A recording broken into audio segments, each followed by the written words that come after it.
I'm Steve Petty, the author of A Talk with Peter. The purpose of these Lenten devotions is to spend this time of preparation for Easter getting to know Jesus better. What better way to meet Jesus than to have his best friend tell you about him? So I set about rewriting the Gospel of Mark in the first person, as if Peter himself was telling us about his friend Jesus. Hence the title for 2021, A Talk with Peter.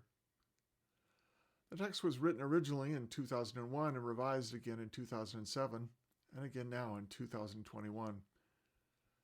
I tried to imagine what Peter would say. How would he tell his story to us in first person today? Sometimes the illustrations used will be more modern instead of first century. This is merely an attempt to bring a more contemporary element to the story for contemporary readers. Try to imagine Peter, a very old man at this time, in prison, probably already under a sentence of death, telling his story of Jesus to his faithful aide and scribe Mark.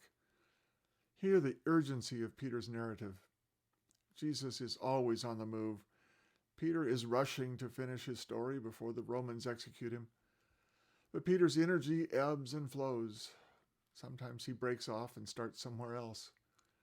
He is remembering, as best he can, events that he lived through more than 30 years before. He doesn't have time to go on forever. He must relay the essentials and trust Mark to get them down for posterity.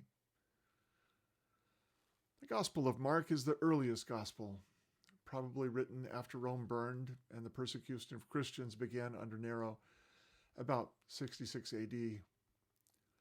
Matthew and Luke, using Mark's basic outline, would follow within a few years, and John would write his more theological book using his own timetable many years later.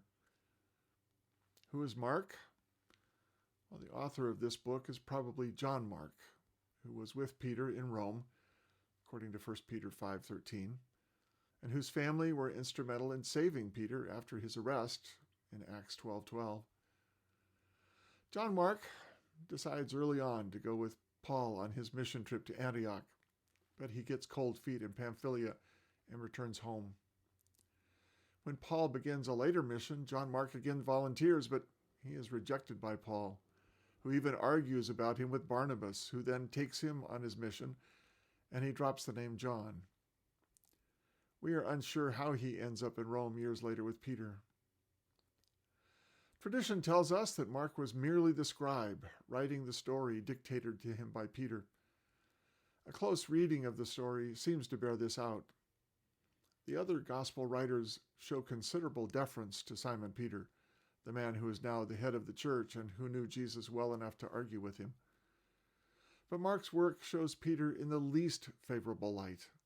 Perhaps Peter himself is still aware of his failures and conveys those failings with a sense of confession. It is my most fervent hope that you will find this telling of the life of Jesus meaningful and refreshing. Please enjoy A Talk with Peter.